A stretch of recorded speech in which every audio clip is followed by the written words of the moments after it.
मुझे इलेक्शन हरवाने के लिए चीन ने कोरोना को बेकाबू होने दिया। अमेरिकी सदर डोनाल्ड ट्रंप। अमेरिका में कोरोना वायरस वबा की तबाही बद इंतजामी की वजह से है।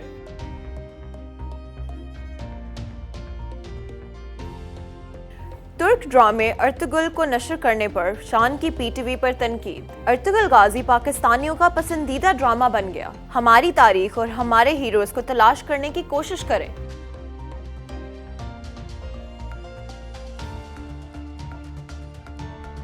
एक आलीशान घर से भी महंगा मैट्रेस, कीमत 6 करोड़ रुपए। पहले गाहक कनाडा के मशहूर गुलकार और नगमा निगार ड्रेक हैं।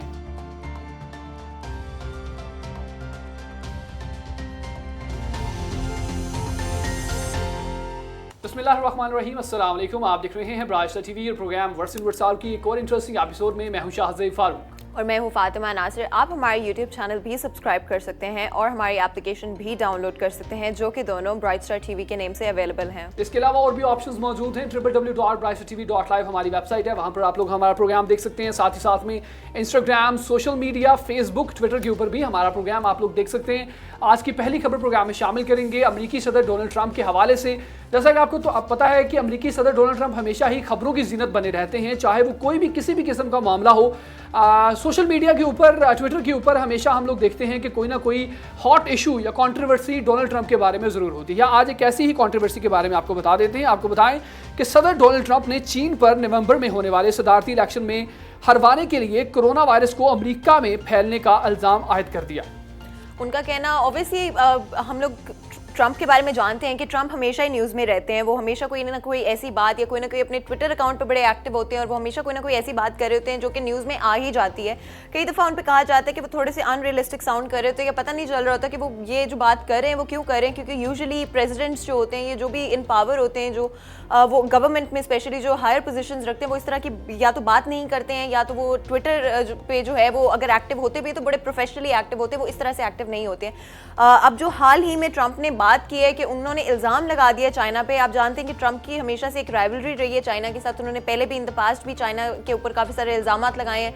उन्होंने हमेशा यही कहा है कि जो चाइना है वो हमेशा उनको जो है वो सैबोटाज करना चाहते हैं और अब भी वो इस तरह की ही बात कर रहे हैं कि उनका कहना है कि ये जो सारा कोरोना वायरस का जो इशू है वो उन्होंने चाइना से जो स्प्रेड होने दिया कोरोना वायरस को, उसका जो सबसे बड़ा रीज़न था वो यही था कि वो चाहते थे कि जो नवंबर में होने वाले इलेक्शंस हैं उसके अंदर उनको सैबोटाज कर सके और कि वो ट्रंप जो है वो इलेक्शंस ना जीते। एग्जैक्टली। और ट्रंप ने अब चाइना की हुकूमत के ऊपर ये इल्ज़ाम लगा दिया है कि ये चाइना की सारी कास्तानी है और चाइना जो है वो अमेरिका में लोगों को जो है वो कोरोना वायरस वहाँ पर फैलाना चाहता है और लोगों को मुतनफ़र करना चाहता है डोनाल्ड ट्रंप से, और वो मुझे कामयाब होते हुए नहीं देख सकते। ये इल्ज़ाम लगाया गया है डोनाल्ड ट्रंप की जानिब से। और मज़ीद आपको बता दें कि चीन की वज़ारत ख़ारिजा की जानिब से जारी बयान में सदर ट्रंप के दावे को झूठा और मुज़हका खेज़ करार देते हुए कहा है कि चीन अमरीकी इलेक्शन में मुदाखलत करने में दिलचस्पी नहीं रखता और ना ही ये हमारा इस्तेहकाक है। अमेरिका में कोरोना वायरस वबा की तबाही बद इंतज़ामी की वजह से है, वहाँ की मिसमैनेजमेंट की वजह से है। वहाँ मेडिकली लोगों को जो है वो नहीं आगाह किया गया, वहाँ पर अवेयरनेस की कमी है, प्रॉपर लॉकडाउन नहीं किया गया जिसकी वजह से मिसमैनेजमेंट की वजह से ये वहाँ पर हालात हैं। हमारा इसमें कोई कसूर नहीं है।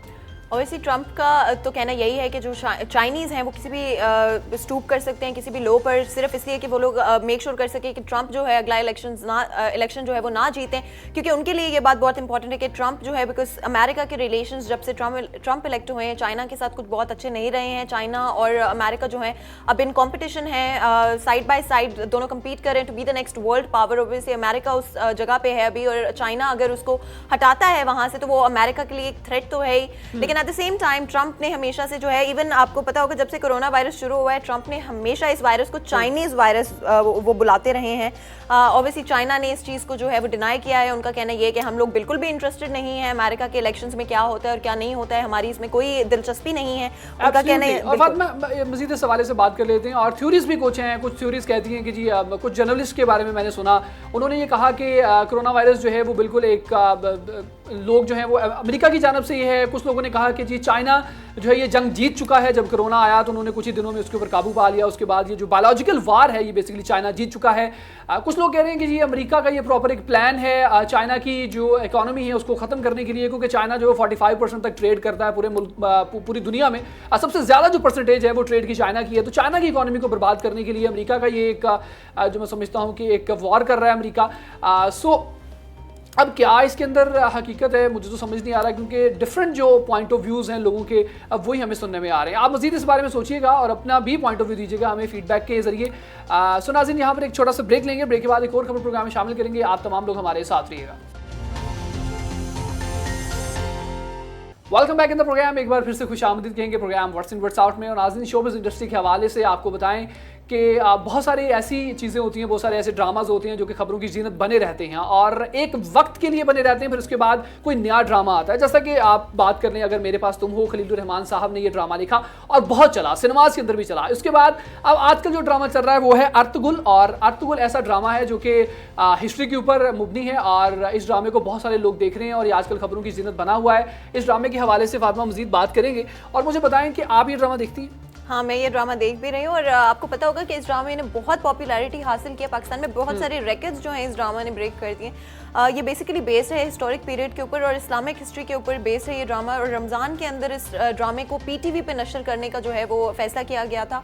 पहले रमज़ान से इसको नशर किया गया है और इसको उर्दू में डब भी किया गया है, बिकॉज ये टर्किश जो है सीरीज़ है और ये टर्किश ज़बान में जो है सबसे पहले नशर की गई थी और अब इसको उर्दू में भी नशर किया जा रहा है PTV के ऊपर और बहुत पॉपुलैरिटी इसने हासिल की है। एग्जैक्टली, वज़ीर-ए-आज़म इमरान खान के कहने के ऊपर इस ड्रामे को उर्दू में डब करके PTV के ऊपर नशर किया जा रहा है और इसके ऊपर तनकीद की है शान ने। शान हमारे जो हीरो हैं, ऑब्वियसली बहुत सारी शान ने फिल्में की और हम शान की बहुत ज़्यादा इज्जत करते हैं, लेकिन ट्विटर के ऊपर जो है वो एक सारिफ फैसल जवेद साहब ने जब एक ट्वीट किया तो उसके कमेंट के अंदर शान ने ये लिखा कि ये जो ड्रामा जिसकी बात कर रहे हैं हम, अर्तुगरुल ड्रामे की बात कर रहे हैं, इस ड्रामे के अंदर जो भी दिखाया गया है वो इस्लामिक पॉइंट ऑफ व्यू से तमाम चीज़ें दिखाई गई हैं। सो शान ने ये तनकीद की कि हम कब तक जो है वो दूसरे लफ्ज़ों के मोहताज रहेंगे, कब तक हम जो है वो दूसरे लफ्ज़ों से अपनी जो इकॉनमी अपनी जो चीज़ों को मजबूत करते रहेंगे। हमें चाहिए कि हम खुद जो है ये ड्रामाज बनाएं। इसके ऊपर एक सारिफ ने भरपूर साथ दिया अर्तुगरुल ड्रामे का और उन्होंने यही कहा कि हम जो है वो ये ड्रामा बना रहे हैं, अगर आपको लगता है कि ये ड्रामा बन सकता है तो फिर आप जो है वो ये ड्रामा बनाएं, आप स्पॉन्सरशिप लें और इस ड्रामे को कोई और ड्रामा जो है वो आप अगर बनाना चाहते हैं इस हवाले से, इस्लामिक पॉइंट ऑफ व्यू के हवाले से, तो आप बनाएं, लेकिन आप तनकीद ना करें। बिल्कुल। और आप जानते हैं कि जब भी कोई चीज़ पाकिस्तान में बड़ी पॉपुलर होती है, हम बड़े जज्बाती लोग हैं, बड़ी जज्बाती कौम है हम लोग।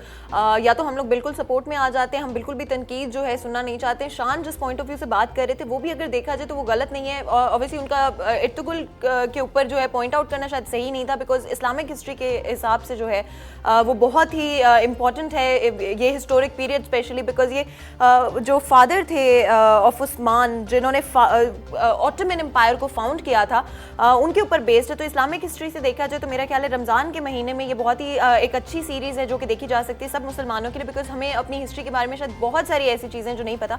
एट द सेम टाइम शान जो तनकीद करना चाह रहे थे या जो बात करना चाह रहे थे वो ये थी कि पाकिस्तान में इस तरह की प्रोडक्शंस करनी चाहिए। PTV को अगर इस तरह के ड्रामे वो नशर कर रहे हैं, एट द सेम टाइम उन्हें अपनी प्रोडक्शंस पे भी काम करना चाहिए। एब्सोल्युटली, यानी कि हमें अपने तरीके से अपने प्रोजेक्ट्स बनाने चाहिए और हमें अपनी इस्लामिक हिस्ट्री को खुद से यहाँ से प्रोड्यूस करके लोगों को दिखाना चाहिए ताकि लोग उसको अंडरस्टैंड कर सकें और उससे सबक भी हासिल कर सकें, ना कि हम दूसरे ड्रामास को हमारे अपने चैनल्स के ऊपर नशर करें। तो ये था शान का ये पॉइंट ऑफ व्यू था और ऑब्वियसली हम इसको अंडरस्टैंड करते हैं। कुछ लोग इसके ऊपर तनकीद कर रहे हैं, तो हर इंसान का अपना एक इंडिविजुअल पॉइंट ऑफ व्यू है, किसी को भी जो है वो रोक नहीं है। हर इंसान जो है वो इंडिविजुअली अपना पॉइंट ऑफ व्यू जो है लोगों के साथ शेयर कर सकता है और सोशल मीडिया के ऊपर हर इंसान को ये हक भी है। सो नाज़रीन, एक और खबर प्रोग्राम में शामिल करेंगे, लेकिन उससे पहले एक छोटा सा ब्रेक है। ब्रेक के बाद वापस आएंगे, आप लोग हमारे साथ रहिएगा। Welcome back to the programme. नाज़रीन, अब हम प्रोग्राम में बात करेंगे एक बहुत ही इंटरेस्टिंग चीज़ के बारे में। एक आलीशान घर से भी महंगा मैट्रेस, कीमत 6 करोड़ रुपए। मतलब हम सब जानते हैं लग्जरी जो होती है वो हर किसी की किस्मत में नहीं होती है, लेकिन जिनकी किस्मत में होती है उनके पास हम लोग हमेशा ऐसी चीज़ें देखते हैं जो कि बहुत ही नायाब होती है, यूनिक होती हैं। इस तरह की चीज़ें हमें रोज़ बरोज़ देखने को नहीं मिलती। और इसी तरह की एक जो है एक मैट्रेस बनाया गया है जिसकी कीमत 6 करोड़ रुपए है। जो पहले शख्स हैं जिन्होंने इसको ख़रीदा है वो कैनेडियन सिंगर और गुलकार जो हैं ड्रेक हैं जिन्होंने इसको अपने घर के लिए खरीदा है। Absolutely. और मजीद इस हवाले से बात कर लेते हैं फातिमा के मैट्रेस को महंगी तरीन एशिया बनाने वाले डिज़ाइनर फेरिस रेफोली ने बनाया है। वो कहते हैं कि एक बिस्तर या मैट्रेस की तैयारी में स्टिंगरे मछली की खाल और घोड़े के बाल इस्तेमाल किए गए हैं और इन्हें तांबे की रंगत वाले खास चमड़े से भी बनाया गया है। इस चमड़े को मखसूस अंदाज में दबाकर नरम बनाया गया है जिसमें मेहनत और वक्त लगता है। इस तरह मजमूई तौर पर एक मैट्रेस 600 घंटे लगते हैं। एक मैट्रेस को बनाने में 600 घंटे लगते हैं, यानी कि इसके अंदर इतनी ज़्यादा मेहनत है और इसके अंदर मटेरियल जो है वो भी काफ़ी एक्सपेंसिव जो है वो इस्तेमाल किया गया है। इस वजह से जो है इस मैट्रेस की कीमत बहुत ज़्यादा है। लेकिन फिर भी अगर इस बारे में सोचा जाए कि एक मैट्रेस जिसकी कीमत 3,90,000 अमेरिकी डॉलर यानी कि पाकिस्तानी 6 करोड़ रुपए हो, तो मुझे तो लग रहा है कि यार ये मैट्रेस नहीं है, ये कोई ऐसी चीज़ है कि इस मैट्रेस के ज़रिए आप जो है वो एक जगह से दूसरी जगह आसानी से मुंतकिल भी हो सकते हैं। इस मैट्रेस से आप जो चाहे ख़रीद सकते हैं, क्योंकि मुझे लगता है कि अलादीन का चिराग ही है जो कि इतना महंगा होगा। अब देखें, अब हम लोग तो इस तरह की चीज़ें अफोर्ड कर नहीं सकते, इसलिए हम लोग ऑब्वियसली हम लोगों को सुनने में बहुत अजीब लगेगा, but at the same time जिस तरह से मैंने कहा कि लग्जरी, अगर आपके पास इतने पैसे हों कि आप लगा सकते हो इस तरह की किसी चीज़ पे, लग्जरी आइटम्स पे, तो व्हाई नॉट। और जो डिज़ाइनर हैं इसके स्पेसिफिकली, उन्होंने ड्रेक के बेडरूम और उनके घर का जो है मुआयना करने के बाद और वहाँ पे ट्राई किया गया, बल्कि इस मैट्रेस को देखा गया कि किस तरह से किस अंदाज में इसको बनाया जाए कि वो वहाँ पे बेस्ट जो है वो फिट कर सके। एब्सोल्युटली। और पता नहीं उन जो गुलकार उन्होंने ये मैट्रेस किस लिए बनवाया है, उनको क्या जरूरत पड़ी है। यहाँ पर एक बड़ा ही अच्छा पॉइंट ऑफ व्यू है जिसके बारे में डिस्कस करना चाहता हूँ मैं, कि देखिए गुलकार के पास इतने ज़्यादा पैसे हैं, वो अफोर्ड कर सकते हैं, वो फाइनेंशियली इतने स्ट्रॉन्ग है। तो मुझे लगता है कि इस तरह के जो लोग होते हैं, मैंने पहले भी काफ़ी ज़्यादा फातिमा हमने इस प्रोग्राम के अंदर ऐसी स्टोरीज शेयर की हैं जिसमें हमने देखा है कि कुछ ऐसी घड़ियाँ या कुछ ऐसी पेंटिंग्स जो कि कुछ ऐसे अमीरजादों की तरफ से ख़रीदी गई हैं और इतनी ज़्यादा मालियत के ऊपर बोली लगाने के बाद वो घड़ियाँ खरीदी गई हैं, वो पेंटिंग्स खरीदी गई हैं, वो महंगी चीज़ें, हालांकि उनकी इतनी कीमत मेरे ख्याल में होती भी नहीं है, वो डिज़र्व भी नहीं करती, लेकिन फिर भी उनको ख़रीदा जाता है। तो आपको क्या लगता है कि ये जो तमाम का तमाम माल जो इस तरह से खर्च करते हैं, आपको नहीं लगता कि किसी मुस्तहिक इंसान को दे देना चाहिए? आई थिंक जो सिंगर्स वगैरह हैं या जो भी इन्फ्लुएंसर्स हैं, जो भी पर्सनालिटीज़ हैं, फेमस पर्सनालिटीज़ हैं, ये सेलिब्रिटीज़ हैं जिनके पास इतने पैसे होते भी हैं, तो at the same time I think वो कंट्रीब्यूट करते भी हैं लोगों की तरफ। उनकी हमेशा हमने सुना है कि चैरिटीज़ होती हैं और वो जिस तरह से भी हो सकता है लोगों की मदद करने की कोशिश करते हैं। तो ऑब्वियसली इस तरह के लग्जरी आइटम्स पे ये डिबेट हमेशा चल सकती है, बिकॉज एक तरफ ऐसे लोग होंगे जो कि बिलीव करते हैं कि लग्जरी जो है वो ज़िंदगी का हिस्सा होना चाहिए। At the same time I am sure कि ऐसे लोग हैं कि वो बिलीव करते हैं कि हर किसी को नेसेसिटीज़ पे सर्वाइव करना चाहिए और अगर किसी के पास अपॉर्चुनिटी है या पैसे हैं इतने, तो उनको मदद करनी चाहिए। बिकॉज आप जानते हैं कि दुनिया की एक बहुत बड़ी पॉपुलेशन जो है वो अभी भी पॉवर्टी लेवल से नीचे है, जिनको अभी भी खाने का नहीं पता होता। हाँ। तो बिल्कुल आप सही कह रहे हैं। मुझे लगता है फातिमा कि ये थोड़ा सा कॉम्प्लिकेटेड सिनेरियो है कि यहाँ पर अगर मैं एक तरफ अगर बात करूँ कि सेलिब्रिटीज़ को इस तरह की लग्जरीज का इस्तेमाल नहीं करना चाहिए और उन तमाम लोगों को देना चाहिए जो कि काफ़ी मुस्तहिक हैं और उनकी मदद करनी चाहिए, तो मेरे ख्याल में कुछ लोग जो है वो इसके ऊपर तनकीद भी कर सकते हैं। सो मैं ये लोगों के ऊपर छोड़ता हूँ, ये पॉइंट ऑफ व्यू जो है आप बताइएगा कि आप क्या समझते हैं। बेसिकली यूट्यूब के ऊपर आप लोग कमेंट्स कर सकते हैं, फेसबुक के ऊपर हमारा प्रोग्राम अवेलेबल है, हमारे पेज के ऊपर जाकर आप लोग हमारा प्रोग्राम देख सकते हैं, वहाँ पर आप लोग फीडबैक देख सकते हैं। सो आपकी क्या राय है ये जानना बड़ा ज़रूरी है। सो राय दीजिएगा हमें, बेल आइकन का बटन दबाना मत भूलिएगा यूट्यूब के ऊपर, ताकि तमाम के तमाम नोटिफिकेशन आपको हमारे प्रोग्राम्स के मिलते रहें और आप लोग हमारा प्रोग्राम देखते रहें और फीडबैक भी देते रहें। मुझे और फातिमा को प्रोग्राम से इजाज़त दीजिए, अपना बहुत सारा ख्याल रखिएगा। अल्लाह हाफिज़। अल्लाह हाफिज़।